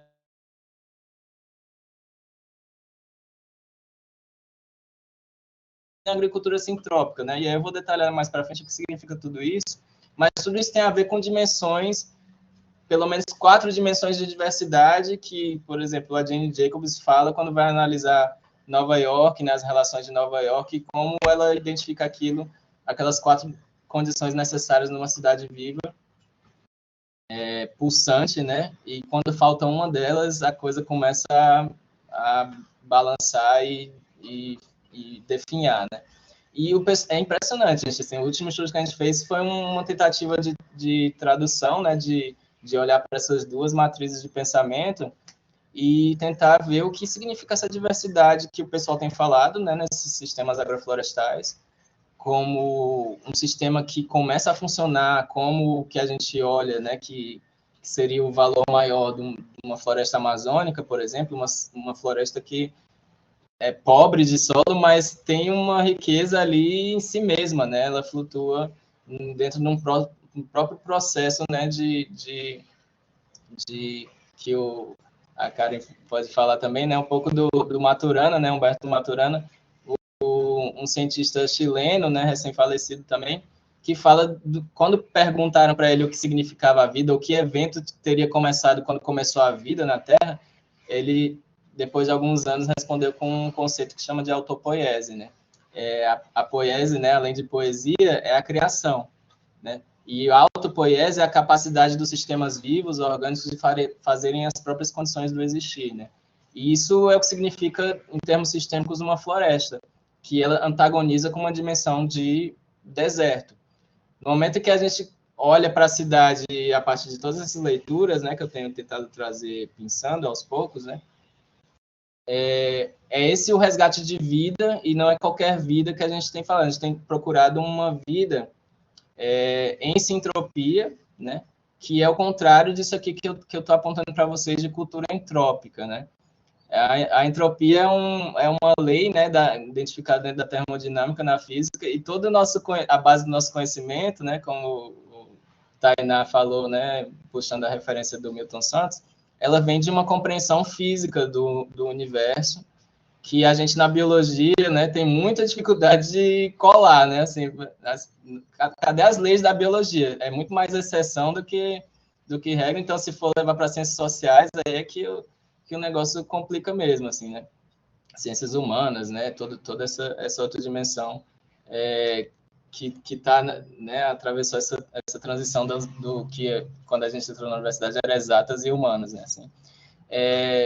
E aí a gente vem procurar trazer nessa, não negando, né? Não planificando a Terra, né? Como é que a gente dá vida a esse planeta, né? Como é que a gente percebe esses processos de vida, de construção disso que opera, né? Circularmente, continuamente, entregando, servindo alimento para todo mundo que está aqui. E por que não estamos encontrando uma possibilidade de convergência dentro desses processos? Essa é a grande questão que eu comentei, que era psicológica, né? E que ela realmente, professora, eu acho que sem compreender isso, a gente vai ter muita dificuldade de traçar ações, né, que espelhem, né, que manifestem essa potência vital, né? E aí são princípios. O pessoal da agricultura sintrópica, que é uma das fontes principais, né, da agricultura, dentro de um campo amplo de agricultura ecológica, agroecologia, fala muito dessas 4 dimensões, né, e de que alguns sistemas agroflorestais não têm essa qualidade de manutenção em si, né, que seria, por exemplo, eu posso plantar um eucalipto com alguma espécie, alguma frutífera, né? Alguma espécie, alguma erva, né? Que eu colha rápido, de ciclo curto e tal. Só essa composição, a rigor, é uma agrofloresta. Tem floresta e tem essa dimensão do cultivo rápido, né? Da horta. Mas no momento em que eu colher aquilo ali, os processos erosivos voltam a operar, né? E a tendência, né, que se eu deixar aquela área em descanso, ela vai virar uma área em que o sol vai esturricar o solo, né? E as dimensões de nutrientes, de cobertura, vão ser todas levadas, né, para outros lugares por processos intempéricos. Então, o que garante, né, qual é a lógica de resposta, né, ao que a gente tem, que a gente olha para uma situação de um bairro, como colocou o Tainá, e consegue fazer essa inserção em convergência com o processo de vida. E aí, por isso que entra a ética do cuidado, né? A gente começa a falar dessas transições necessárias, que é essa flechinha aqui do canto que eu estou apontando para vocês. Transições necessárias, né? Dificilmente a gente vai conseguir resolver uma coisa sem resolver tudo ao mesmo tempo, né? Não existe essa possibilidade, e eu estou cada vez mais certo disso. Assim, economia e trabalho, tempo livre, né? Sem repensar essas dimensões, né? Que são algumas matrizes da economia do bem viver, do decrescimento. Tá pequeno, não é, Tainá? A gente não vai... Pode dizer.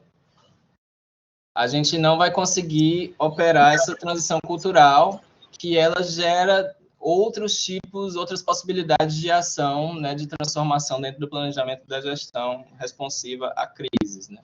Então, vamos sair um pouquinho desse diagrama. Desculpem se ficou um pouco complexo, mas é porque todo... É importante a Estela falar, meu companheiro. A Estela pediu a palavra. Vamos lá, Estela. Por favor. Você consegue? Não sei se a Estela está com o microfone ali. Talvez a Estela esteja sem o microfone.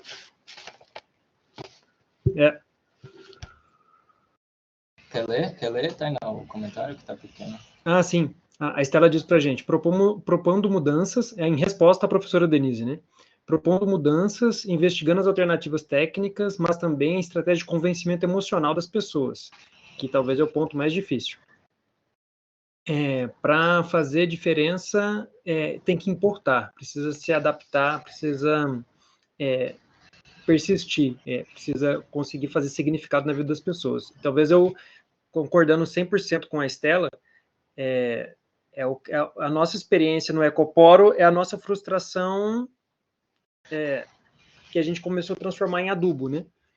A gente começou a compostar algumas derrotas e algumas dificuldades em outras possibilidades.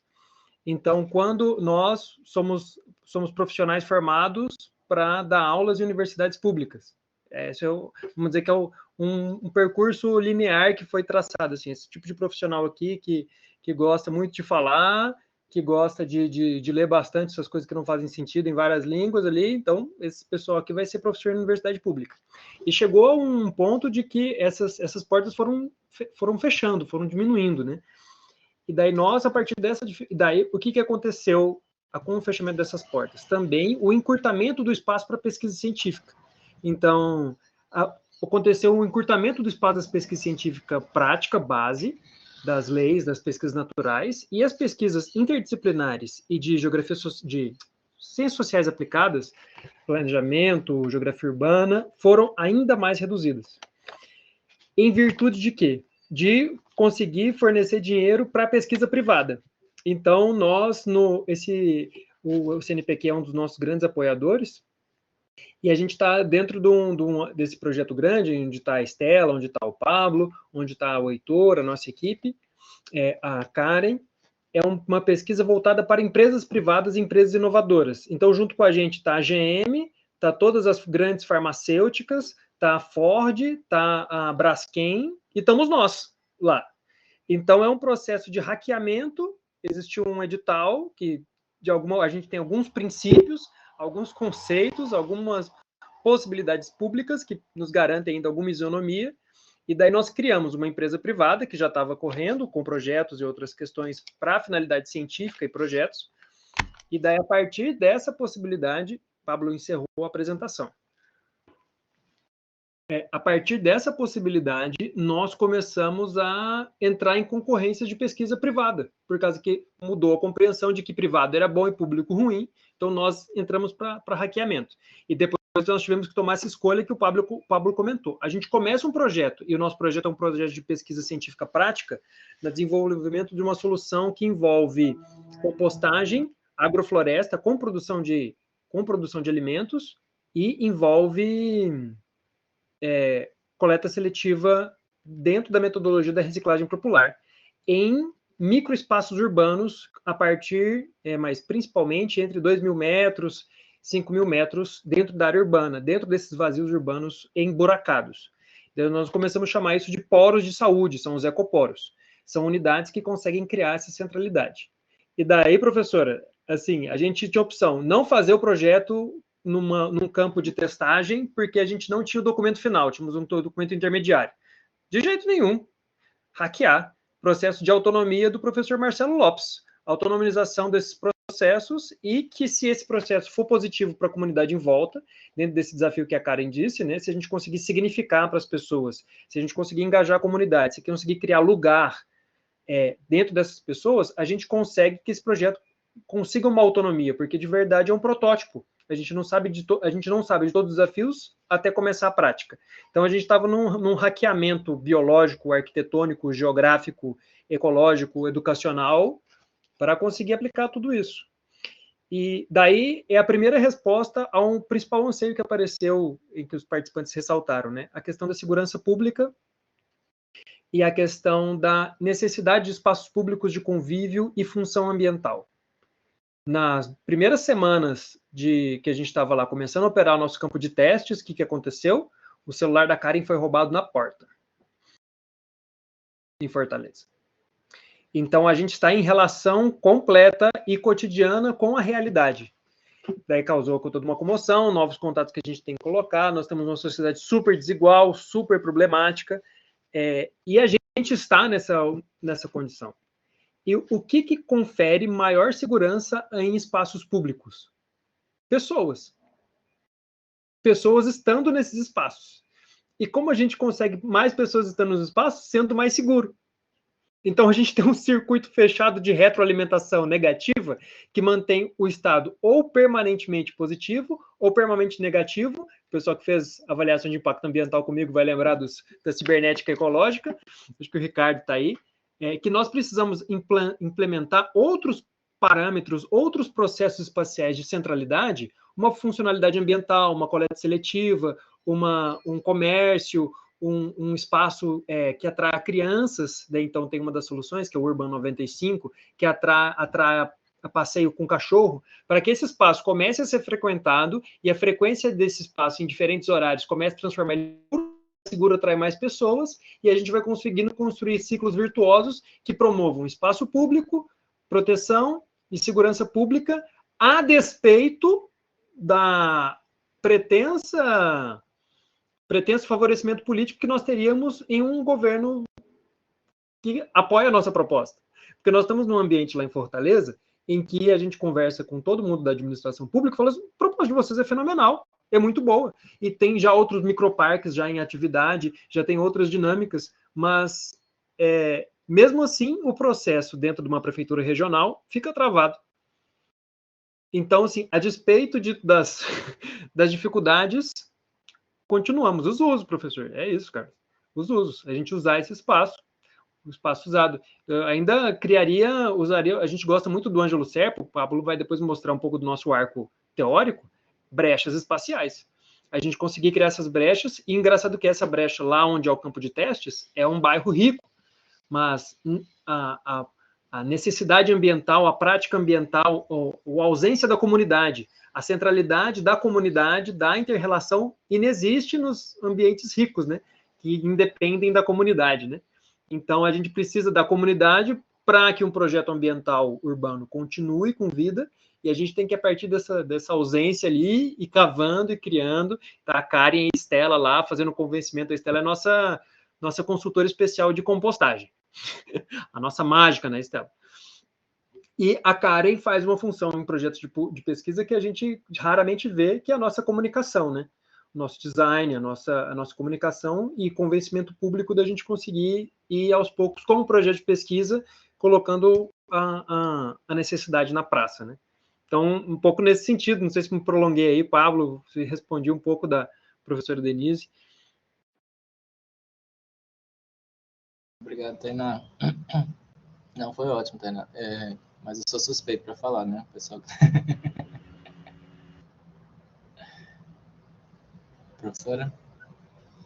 Bom, nós temos aqui no grupo o professor Hélio, que teve a oportunidade de estar lá na Secretaria de Planejamento de Ituiutaba, e esse desafio, Hélio, das pessoas compreenderem o público, né, no sentido que é de todos, né? Como que você sentiu isso, né? Esse desafio, né? Porque é um desafio forte. Então, só contar um pouquinho para a gente como é que você sentiu a partir do órgão gestor, fazer com que as pessoas compreendam que o público é de todos. Essa transformação, né? Bom, boa tarde. Boa tarde, Denise. Boa tarde, Tainá, Pablo. Bom, Denise, a minha experiência profissional, eu fiquei 1 ano e 8 meses, eu acho. Saí no início de agosto. É uma experiência muito difícil numa realidade aqui de Ituiutaba, em que a população ela ainda tem, né, o entendimento de que o público é simplesmente para servir aos seus interesses privados e não para servir à sociedade, independente, né, como mediadora de interesses. Eles não entendem o público como mediador de interesses diversos, e sim como um órgão que é obrigado a atender os seus interesses privados. E aí, na Secretaria de Planejamento, isso aparecia cotidianamente por conta do desrespeito à legislação urbana, de questões elementares, de padrões urbanísticos, a questões que envolvem, né, a organização da cidade num campo muito maior, que é a atuação de entes que produzem loteamentos urbanos. Então, eu apesar de ser um otimista, a minha impressão que eu carrego é que, assim, é uma derrota enquanto intelectual. Eu até brinquei na semana passada, quando fui me apresentar aos alunos, que eu falei, né, que eu tinha tido uma experiência no planejamento, que a experiência foi tão boa que eu pedi demissão da experiência. Mas, particularmente, por ser uma pessoa que esperava mais da qualidade do público, eu saí, vamos falar assim, um pouco desanimado com a qualidade do público. Mas, por outro lado, também consegui, junto com o pessoal que está lá, porque, no fim, né, quem está na frente, na linha de frente, que é o que faz mesmo acontecer, consegui implementar algumas mudanças. Mas eu acho que, eu acredito, né, eu não conheço bem o serviço da Prefeitura de Uberlândia, para falar a cidade onde eu morei e estudei, mas eu acho que quando a gente pensa nas cidades que são menores, essas cidades elas têm uma dificuldade muito grande da compreensão do que é o papel do público e do serviço público em relação ao que eles devem fazer na cidade. O Marcelo Lopes de Souza, naquele livro lá, Mudar a Cidade, ele até fala isso, né, da dificuldade dos técnicos, das prefeituras. Então, nas cidades menores, eu acredito que isso acontece com muita intensidade. Eu vi aí quando o pessoal escreveu lá o nome da cidade na dinâmica inicial aí, tem gente de cidades pequenas, aí, ou bem menores do que Uberlândia, ou talvez até menor que Ituiutaba. E eu tive essa sensação, quando a senhora falava aí do plano mobilidade. O plano de mobilidade foi feito e do jeito que foi feito ficou na gaveta. O poder público municipal só lembra dele no momento em que o Ministério Público Estadual chama eles e fala assim, por que vocês não estão cumprindo essa lei? Aí que eles lembram que existe um plano que deveria ser cumprido. Eu tenho, para concluir, eu tenho como impressão que é um conjunto de fatos e fatores. O primeiro, a própria ausência de qualificação dos funcionários públicos.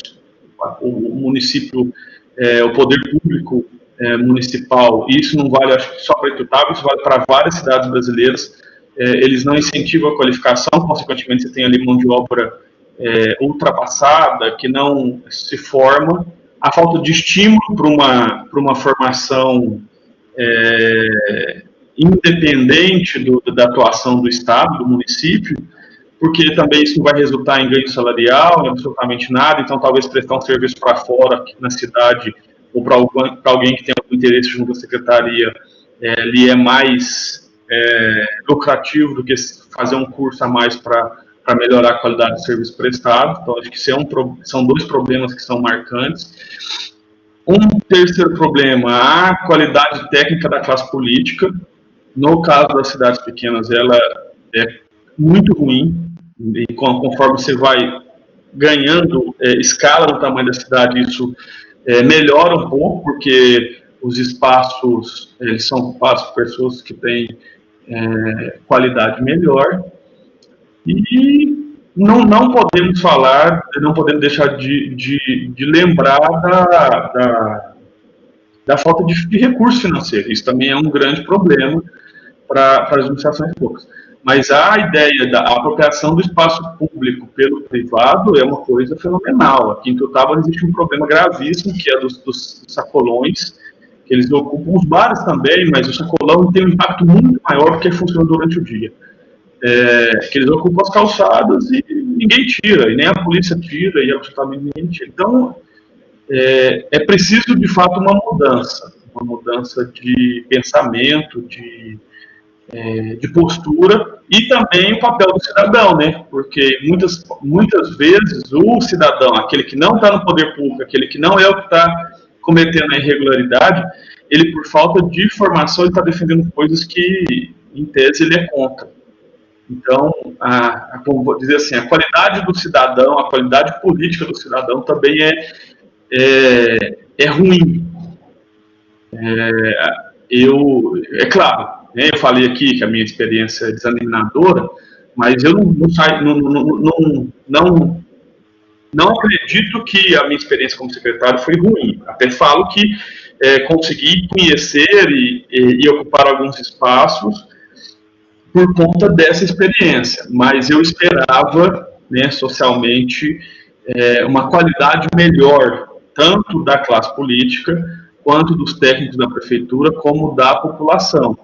E quando eu estava do lado de fora, eu achava que o problema era só o problema político. Tanto que um vereador, amigo meu, ex-vereador da cidade, que é um colega meu próximo, me ligou um dia e perguntou como que estava a minha experiência, uns 2 meses antes eu pedi para sair. Eu falei para ele, Martúlio, é mais fácil estar do lado de fora, porque estar do lado de dentro é muito complicado. Então, assim, eu acho que tem vários desafios em relação a tudo isso que foi falado. Eu não sei se estou contaminado pela perspectiva pessimista desse pedido de saída da secretaria por falta de não ver resultados naquilo que eu fazia, mas é possível mudar, mas eu acredito que é uma mudança a longo prazo, e os meninos aí que estão nas cidades maiores, eles enxergam as coisas com muito mais complexidade do que a gente, nessas cidades menores, a gente enxerga. É isso. Obrigada, Hélio. Essa provocação é para o Pablo e para o Tainá. Assim, trazer à luz, né, dessa realidade que é uma discussão constante, né, que a cidade é para todos, né, e esses desafios aí, nesse sentido, a gente ir permeando essas discussões ao longo desses 2 dias. certo? Tainá e Paulo. Obrigado, Hélio. Obrigado, professora.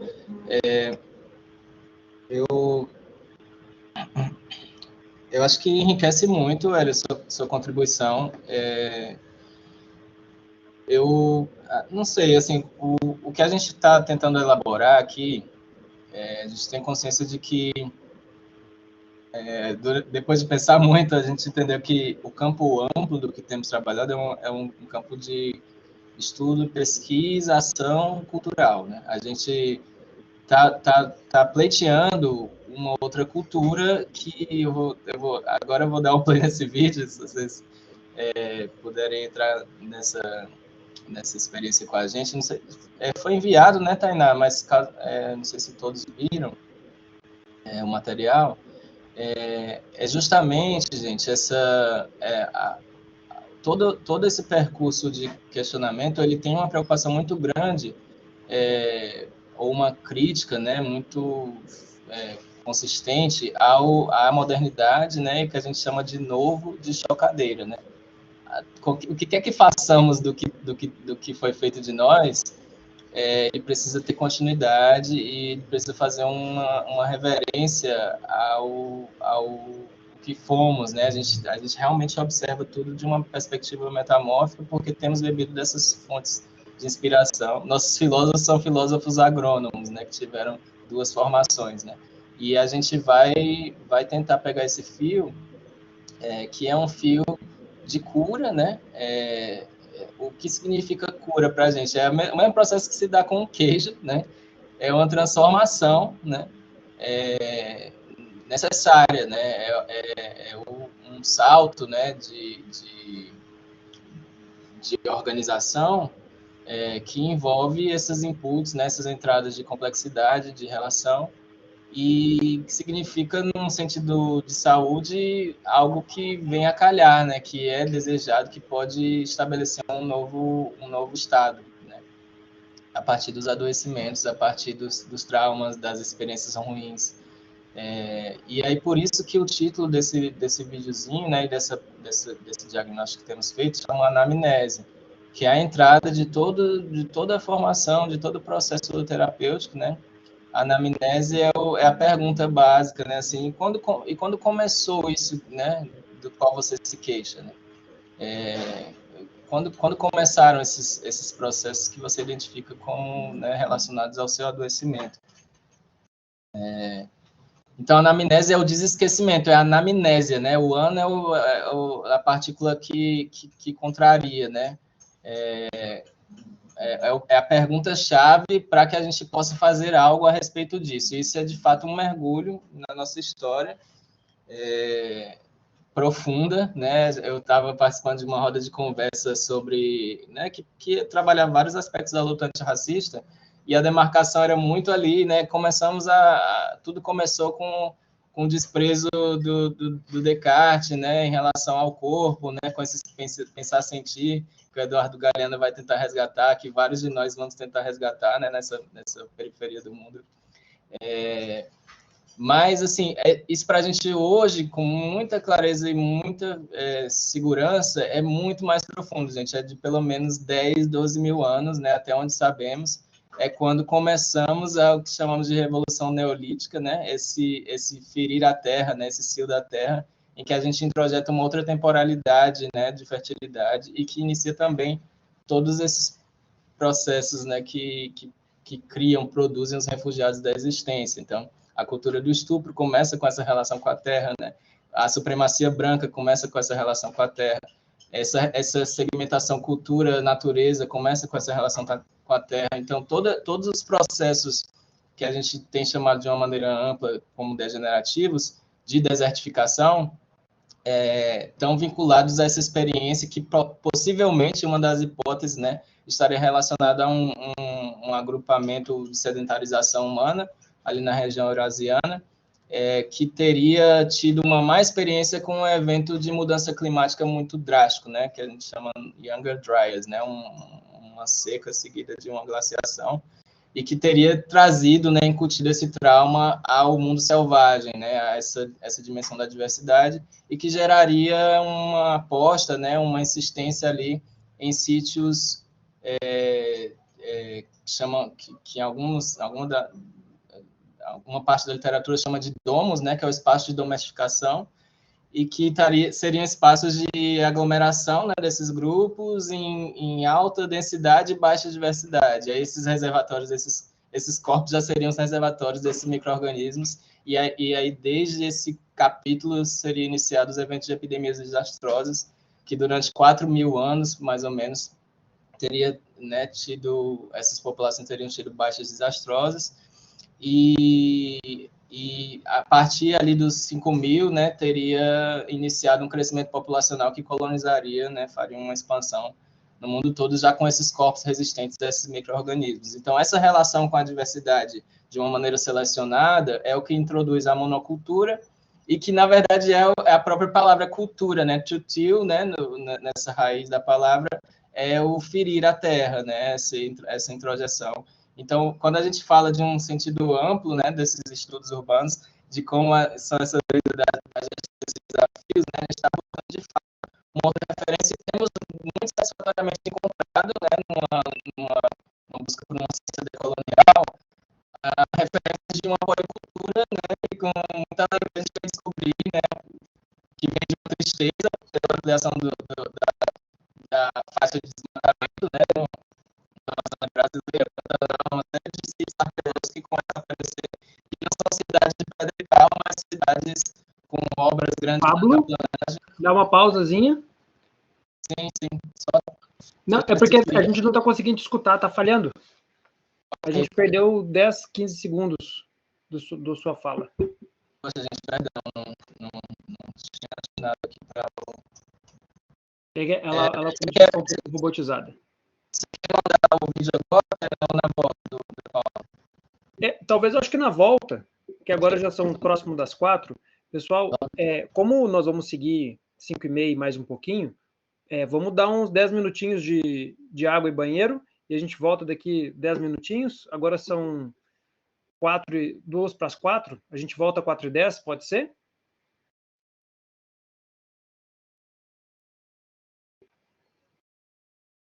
E obrigado, pessoal. Obrigado. Só para a gente tomar uma aguinha aqui, dá tempo do Pablo reconectar ali. Muito obrigado, pessoal. Até daqui a pouquinho.